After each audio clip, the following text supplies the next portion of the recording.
elle est un visage phare du petit écran. Et pour cause, ces dernières années, Léa Salamé a enchaîné les projets et relevé de nombreux challenges. Depuis 2017, elle co-anime avec Nicolas Demorand la matinale de France Inter. En parallèle de la radio, elle a également fait ses preuves à la télévision. Après avoir passé 2 saisons aux côtés de Laurent Ruquier dans sa célèbre émission On n'est pas couché, la native de Beyrouth n'en finit plus de multiplier les projets. De stupéfiant à On est en direct, et désormais Quelle époque, la journaliste de 43 ans a su se faire une place de choix au sein du paysage audiovisuel français. Les dirigeants du groupe France Télévisions lui ont d'ailleurs confié la présentation de plusieurs émissions spéciales portant sur la politique, l'environnement ou encore la santé.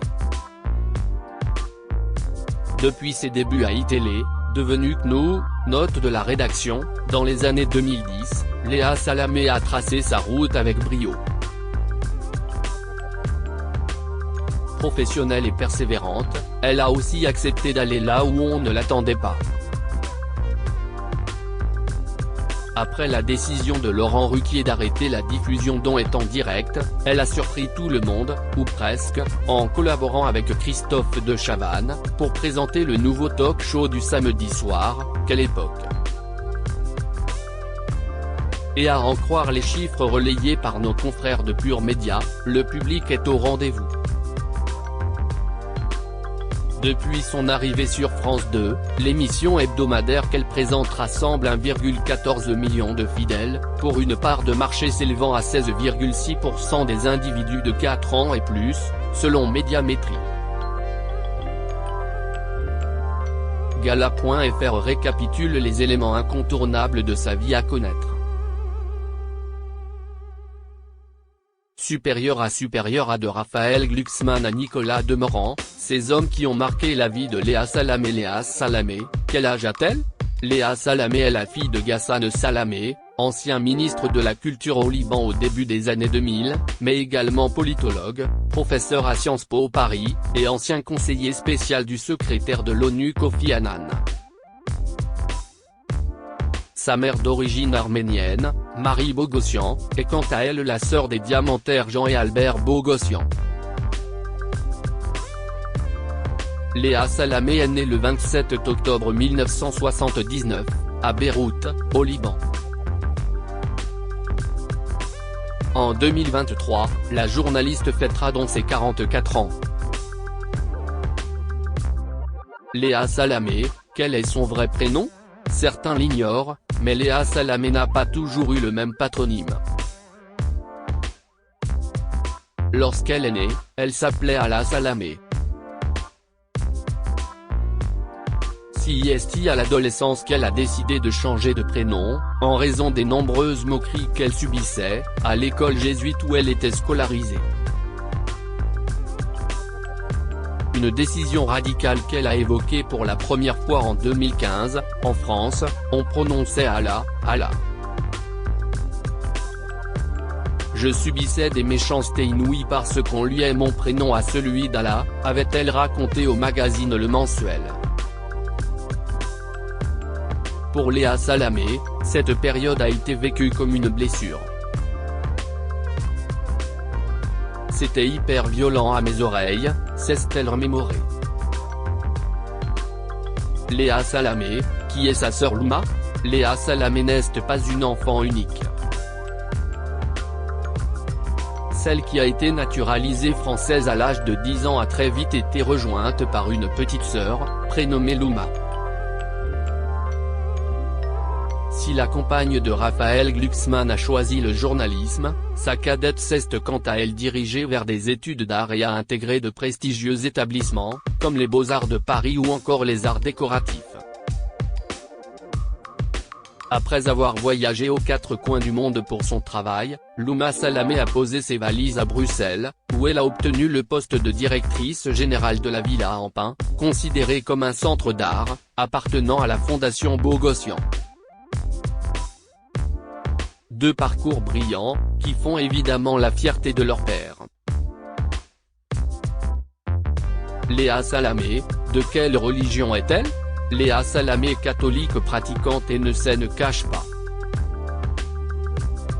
Dans une interview accordée au site Le Pèlerin en 2020, la journaliste avait accepté de se confier sur le rapport très intime qu'elle entretient avec la religion. « Ma foi est liée à ma grand-mère, qui m'a appris les prières, enfant. Notre église, en arrivant en France, était Saint-Julien le Pauvre, à Paris. Pour l'excellence de leur éducation, mes parents m'ont inscrite chez les jésuites. Mais j'y ai souffert du racisme, a-t-elle raconté à nos confrères, précisant que cet épisode l'avait éloignée de la religion.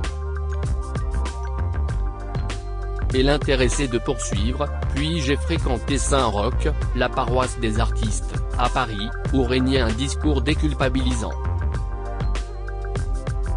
Aujourd'hui, je vais à la messe au moins 3 fois par mois. Seule, a confié Léa Salamé, rappelant que l'homme qui partage sa vie est juif. Léa Salamé, qui est son compagnon? Depuis 2016, Léa Salamé est en couple avec l'essayiste et homme politique Raphaël Glucksmann, rencontré sur le plateau de l'émission On n'est pas couché. Ce dernier a littéralement fait chavirer son cœur, si l'on en croit ses confidences. Concentré sur mes relations amoureuses, mes objectifs, ma carrière, j'éludais la question d'avoir un enfant, a-t-elle confié, dans les colonnes de Marie-France, en mars 2023. Et d'ajouter, une rencontre, fin 2015, a fait l'évidence. Un homme m'a donné envie de devenir mère. En 6 mois, j'étais enceinte, a-t-elle révélé. Heureux et amoureux, Léa Salamé et Raphaël Glucksmann ont toujours préféré vivre leur histoire d'amour à l'abri des regards. Léa Salamé, à quoi ressemble sa vie de famille? Ensemble, Léa Salamé et son compagnon ont eu un petit garçon, qu'ils ont choisi d'appeler Gabriel, né le 12 mars 2017. Auparavant, Raphaël Glucksmann a été marié à Ekaz Gouladze, une femme politique géorgienne et ukrainienne, avec qui il a eu un enfant, Alexandre, en 2011. Très attachée à son rôle de mère, la journaliste a toujours fait en sorte d'être présente pour son fils et son beau-fils, malgré un rythme de vie très intense. Je dois m'occuper de mes enfants. J'ai une famille. Depuis que mon fils est né, je ne prends jamais le petit déjeuner avec lui et je ne l'emmène jamais à l'école.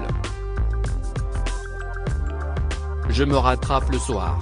C'est moi qui m'occupe du dîner, du bain et du coucher, a-t-elle confié à Pure Média en février 2023.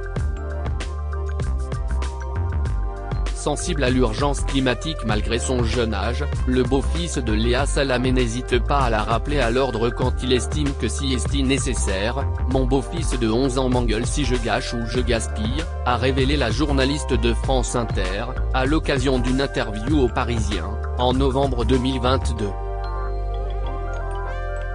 Et de constater, les enfants sont plus éveillés que nous sur l'environnement, c'est encourageant. Par conséquent, la complice de Nicolas Demorand a adapté son mode de vie. J'ai réduit drastiquement ma consommation de viande, en passant de 2 à 3 fois par semaine à 1 fois tous les 10 jours. Je privilégie au maximum le train, j'envisage d'acheter une voiture électrique ou hybride. À la maison, nous faisons davantage attention aux lumières, à débrancher le Wi-Fi. Je ne laisse plus couler l'eau quand je me brosse les dents. Pas de doute, la relève est assurée. Crédit photo, Best Image.